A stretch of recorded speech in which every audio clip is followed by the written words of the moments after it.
छत्तीसगढ़ राज्य महिला आयोग के अध्यक्ष डॉक्टर किरणमयी नायक एवं सदस्य नीता विश्वकर्मा बलरामपुर पहुंची, जहां उन्होंने न्यू सर्किट हाउस में महिला उत्पीड़न से संबंधित प्रकरणों पर सुनवाई की। राज्य महिला आयोग की अध्यक्षता में प्रदेश स्तर की 150वीं सुनवाई का आयोजन किया गया, जिसमें कई प्रकरणों पर सुनवाई की गई। डॉक्टर किरणमयी नायक ने बताया कि आयोग से सहयोग मिलने पर अब महिलाएं अपने हक की लड़ाई लड़ रही है कि महिलाएं भी अपना हक अधिकार के लिए जागरूक हो रही हैं। ये छत्तीसगढ़ के लिए बड़े अच्छी बात है।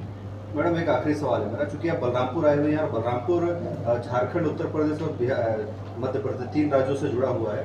यहाँ के अगर आप क्राइम रिकॉर्ड्स देखेंगे तो महिलाओं के साथ ज़्यादातर रेप और अपहरण की घटनाएं होती हैं। ज़्यादातर क्राइम रिकॉर्ड्स अगर आप देखेंगे तो क्या लगता है कि आखिर ऐसी घटनाएं क्यों हो रही हैं? देखिए, मैं जब भी कहीं आती हूँ तो वहाँ मैं कलेक्टर एसपी से पूरे हालात पहले लेती हूँ और इस बारे में मेरी कल विस्तृत चर्चा हुई 2 घंटे तक। और यहाँ पर जितने भी मामले आ रहे हैं 363, 366 और 376 के, वो अधिकांशतः उम्र लड़कियों की 14 साल से 16 साल के बीच की है। तो ये आज एक मोबाइल नामक छोटा सा जो एक राक्षस सब बच्चे बच्चियों के हाथ में है, कहीं ना कहीं इसकी वजह से बच्चे पढ़ने लिखने की उम्र में भागकर शादी करना, लव अफेयर, इन सब चक्करों में पड़ जा रहे हैं। और फिर ऐसे मामलों को तुरंत रेस्क्यू करने की तैयारी भी पुलिस के द्वारा बहुत अच्छी तरीके से किया जा रहा है। तो ये एक अवेयरनेस का मैटर है और हम अभी पूरे छत्तीसगढ़ में ऐसे अवेयरनेस के लिए कार्यक्रम करने की बात चर्चा कर ही रहे हैं। तो अगले सत्र में, शैक्षणिक सत्र में हम कोशिश होगी कि जिन जिलों में कलेक्टर एसपी ऐसे कार्यक्रम का आयोजन करेंगे तो हम एक दिन आकर के ऐसे बच्चों को थोड़ा मोटिवेट करेंगे, उनकी गलतियां समझाएंगे। क्योंकि हमारे पास छत्तीसगढ़ राज्य महिला आयोग में अधिकांश मैट्रिमोनियल मामले जो आते हैं उनमें जब उनसे पूछते हैं कि लव मैरिज है कि अरेंज मैरिज है, तो 60 से 65% केस होते हैं लव मैरिज के। जो 4 साल तक अफेयर चलता है वो 4 महीने शादी नहीं चलती है। तो कुछ ना कुछ तो बच्चों के दिमाग में कमी है, कहीं ना कहीं उनकी सोच में कमी है, या मदर फादर उनसे इस लाइन पर बात नहीं कर पाते हैं। तो उनको कहीं ना कहीं प्रशिक्षण देने की, उनको समझाइश देने की बहुत ज़रूरत है। इसलिए मैं इस बिंदु पर किसी भी तरह का कोई कमेंट नहीं कर सकती हूँ।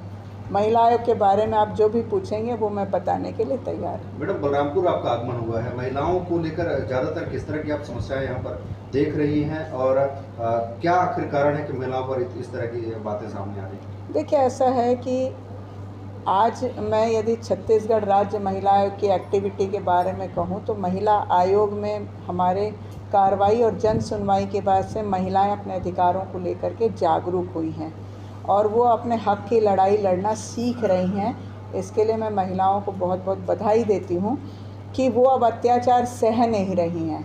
और हम आयोग की तरफ से जो कार्रवाई त्वरित कार्रवाई करते हैं, निःशुल्क न्याय, उनको 1 रुपये खर्च नहीं होता है, तो उससे उनकी एक्टिविटी में उनको प्रोत्साहन भी मिल रहा है।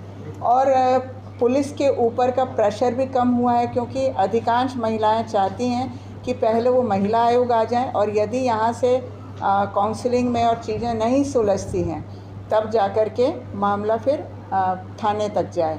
आज ही आपने देखा इस मामले को, मैं सामाजिक बहिष्कार के मामले को हम लोग समझाते हैं कि आपके ऊपर भारतीय दंड संहिता का अपराध दर्ज होगा, सिविल प्रोटेक्शन राइट एक्ट की धारा 7 के तहत अपराध दर्ज होगा, तो लोग तत्काल सुलह की बात करते हैं। और जो इतना बड़ा गंभीर सा माहौल हो गया था आज सुनवाई में, वो हम लोगों को एक चिट्ठी मिली थी और हम लोगों के ऊपर यह आरोप लगाया गया था कि आप लोगों ने अपने क्षेत्र के महिला ग्रामीण यानी कि श्रीमती माला पटेल, श्री राजदेव पटेल को जाति समाज से बहिष्कृत किया है। इस तरह का हम लोगों के ऊपर आरोप लगाया गया था। बलरामपुर में हम लोग पूरे सभी लोग अपने समाज के लोग आए। हमारा पहला चीज़ तो बलरामपुर ज़िला में लगभग 40-42 गांव में हम लोगों का बिरादरी के लोग रहते हैं। तो वहाँ पे हम लोग कभी भी उनको जाति समाज से बहिष्कृत नहीं किए थे। और उसी बात को लेकर महिला आयोग के सामने हमने इस बात को प्रमुखता से और पूरे गंभीरता से कहा उनको कि हम लोग गंगा जल लेके कसम खाने के लिए तैयार हैं कि इनको हम लोग जाति समाज से बहिष्कृत नहीं किए हैं। बहिष्कार की बात आ रही है तो बहिष्कार की बात अब उनके तरफ से आ रही है, इसलिए कि वो अपने लड़की का शादी कर रही थी, तो उनके लड़की के शादी में कुछ लोग नहीं गए, तो उनको ऐसा महसूस हुआ कि शायद हमको बहिष्कृत कर दिए होंगे जाति समाज से।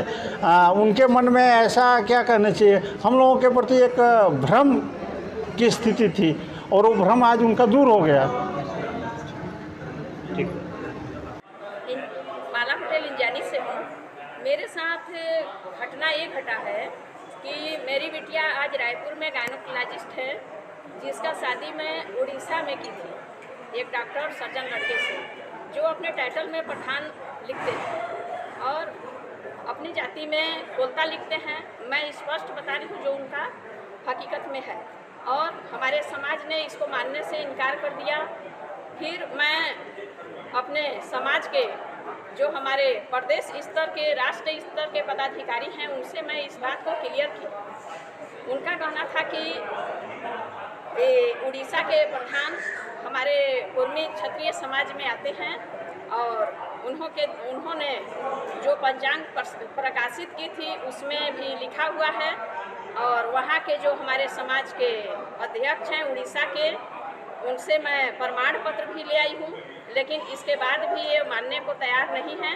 इस कारण हमारे घर शादी में बहुत लोगों को जाने से मना किया, हमको समाज से भी बहिष्कृत किया, और जो गए हमारे अपने खास लोग उनसे 2,051 रुपये उनसे दंड भी जमा करवाया। ये सब कृत्य इन्होंने किया और हम महिला आयोग को ये जानकारी सब दी। इसके बाद भी आज महिला आयोग का सुनवाई हमारे बलरामपुर जिले में था। वहाँ मैडम के सामने तो इन्होंने स्वीकारा, लेकिन बाहर निकलने के बाद फिर इनकी रवैया वही है। यदि ये नहीं मानते हैं हमारे सारे सबूत प्रमाणों को, अपने जो पदाधिकारी हैं अपने गांव के हैं, अरुण पटेल अपने ज़िले के हैं जेपी पटेल, तो आगे की कार्रवाई मैं जारी रखूँगी।